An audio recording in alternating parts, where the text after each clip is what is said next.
The twin towers had a perimeter of steel panels hoisted up and bolted into place. Each panel had 3 box columns about 14 inches square, cross-connected by spandrel plates. After the plane hit, the fires were burning out and cooling down. The flames on the south tower, which appear to be getting lesser and lesser, is where the smoke is getting progressively lighter and wider, indicating that the fire officials are getting closer to putting this fire out. But then, about 7 minutes before its final destruction, almost an hour after the plane hit, molten metal was seen coming out of the northeast corner near the 80th floor. The red-yellow metal poured from the tower along with a shower of sparks, and looked like steel in a foundry. And there were many eyewitnesses that described molten steel. You'd get down below and you'd see molten steel running down the channel rails. Later, we learned of very small spheres of iron found all through the dust. That iron must have been molten, allowing surface tension to pull it into those spheres.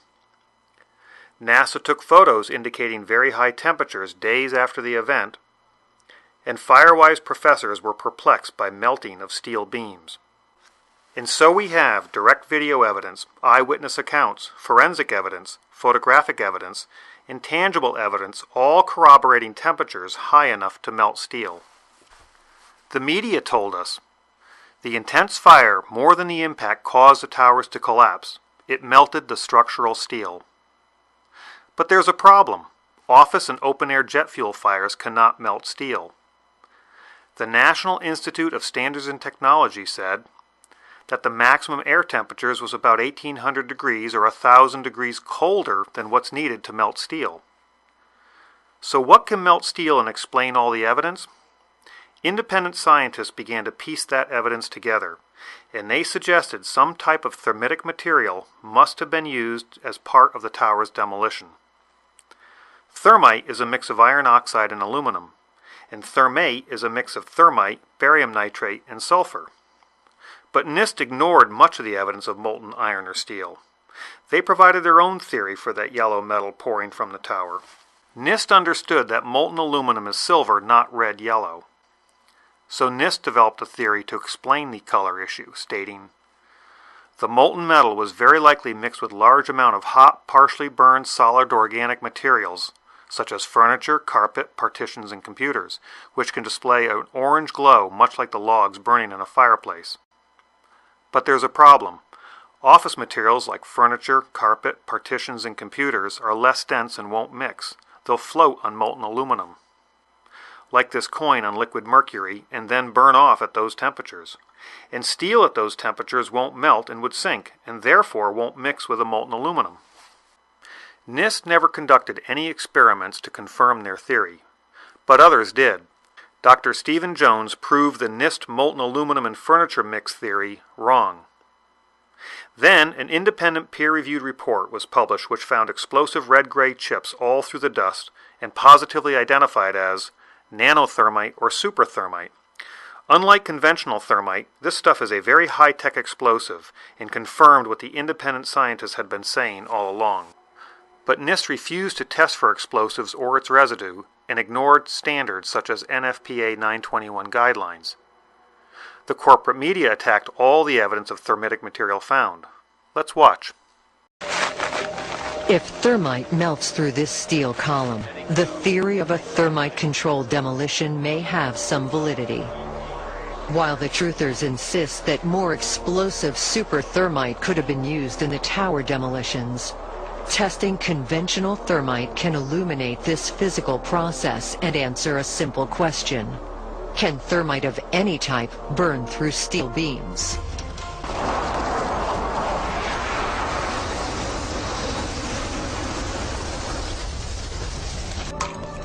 Despite 175 pounds of thermite packed around the steel column, it remained undamaged. Mythbusters says, the events of 9/11 will not be allowed to be debated and discussed. And they barely managed to melt through the roof of a car with a half a ton of thermite. And the debunking websites say, the thermite would have also needed to cut sideways. Not an easy feat for thermite. You see it's a powder which burns chaotically, maybe with some device, but no working device has been proven to me to work to cut a vertical column. So we are led to believe that thermitic material cannot melt steel, cut steel horizontally or vertically, and would take massive amounts to do any real damage. So who's right in this great thermite debate? NIST and the media? Or the independent researchers and scientists who stand nothing to gain? It's time we conduct our own experiments to answer these questions. Can thermitic material melt steel? Can it cut horizontally or vertically? And does it take massive quantities to do any real damage?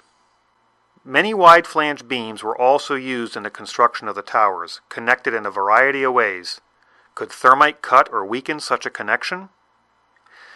Using the same beam from my eutectic steel video and another 12-inch beam, I proceeded to make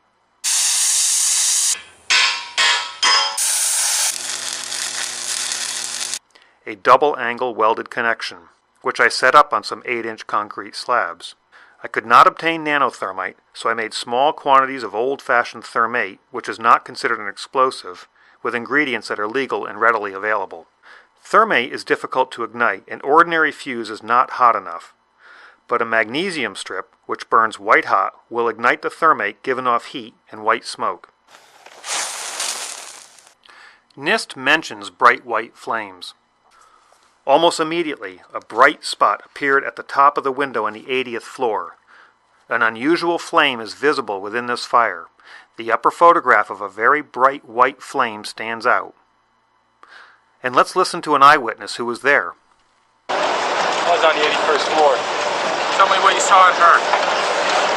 It just had 40 people in there, just an explosion. There's a light flash out my window, my whole doorway to entrance to my office blew open. Could these white flashes be some sort of igniter for the thermitic material? In addition to giving off heat and white smoke, thermite produces lots of small spheres of iron.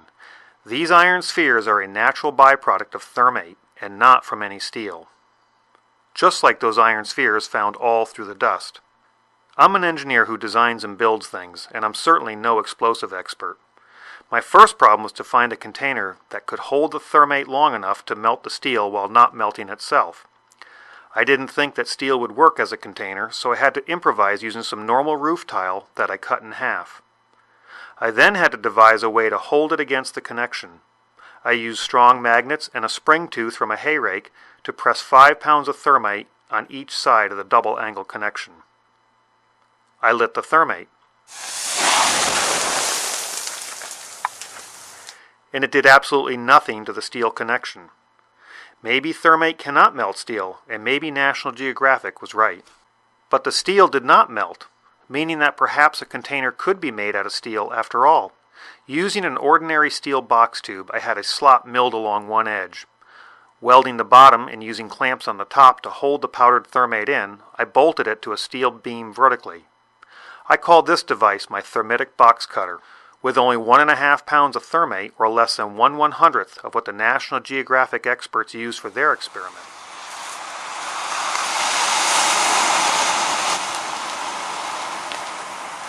Not only was I able to melt steel, but it also sliced a vertical cut. So I made a slightly larger thermitic box cutter and used 2 3/8 bolts drilled and tapped on one side of the connection.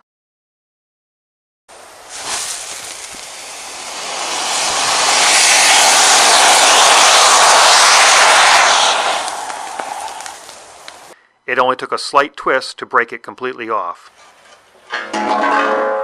I noticed as the thermate burned, it tended to lose its cutting power, perhaps because it could expand into the area where the box cutter previously burned. So I built a piston-driven box cutter using a compressed car hatch piston. I added sheets of tungsten to minimize the burnout and allow the piston to slide better. I then bolted my contraption to the flange of the column and ignited the white-hot magnesium.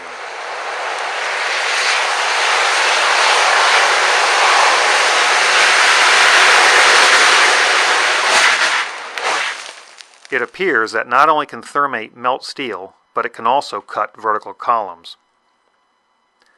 So why bother to use incendiaries like thermite and not high explosives? I think it's all about keeping things quiet before the main event. Using thermate may take longer to weaken such large columns in the towers, which may be why we see the molten steel several minutes before its final destruction. Here is less than 1 3/4 pounds of thermite, or 1/100th of what National Geographic used, quietly burning. And here is less than 4 pounds of thermite focused on the web of a wide flange.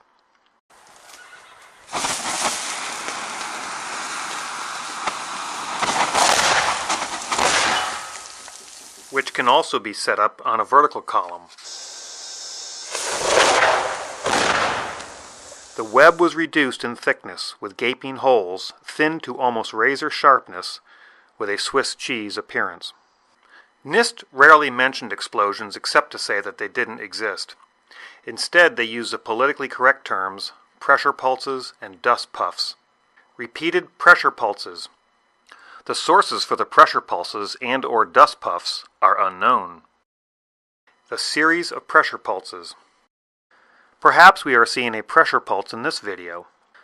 Rather than using a mechanical piston to maintain volume, I segmented my box cutter with steel plates hoping to get a more uniform burn, but got some unexpected results. Can thermite make pressure pulses and or dust puffs? I guess it can. But why waste all that thermite and energy cutting the columns? Why not attack the weakest areas instead? Can thermite cut bolts? I guess it can. But what if just the head of the bolt is exposed rather than the nut and the threads? Can thermite be configured to cut just the bolt head? I guess it can. And without any evidence on the other side. I don't think that something like my piston-driven box cutter was bolted to the office walls, or trash bags full of thermite used. It's more likely that any pre-weakening thermitic material were hidden inside the perimeter box columns. I had a replica of a segment of the WTC box columns made up, and like the Trade Center iron workers, I bolted the segments together. And made 2 sets of my 2 bolt blasters, placing them in the access hole. Let's listen to another eyewitness. Like, it sounded like gunfire, bang, bang, bang, bang, bang, and then all of a sudden, 3 big explosions. Is it even possible that thermite could do this? I guess it is. I made a 4-sided box cutter split in 2 pieces so they could be inserted inside the column. I held it up on the burnt-out bolt blasters and thought I could hold it down with magnets. Let's see what happens. I think my box cutter blew about 30 feet up, consuming valuable energy and trimming my tree in the process. Nevertheless, the inside of the column was cut about 3/4 of the way through. Were thermitic devices or maybe explosive nanothermite sprayed inside those box columns?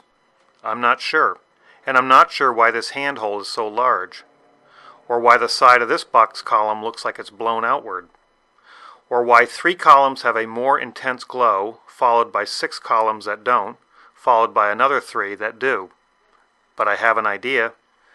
But I do know that it's impossible for jet fuel or an office fire to melt steel or iron, which means the official story is wrong. Yet despite all the overwhelming evidence of explosions in molten steel, some people will still believe that this is aluminum and believe Building 7 fell naturally from an office fire. But those people will believe anything. Meanwhile, the government lies while the media hides the truth about 9/11. Can thermite of any type burn through steel beams?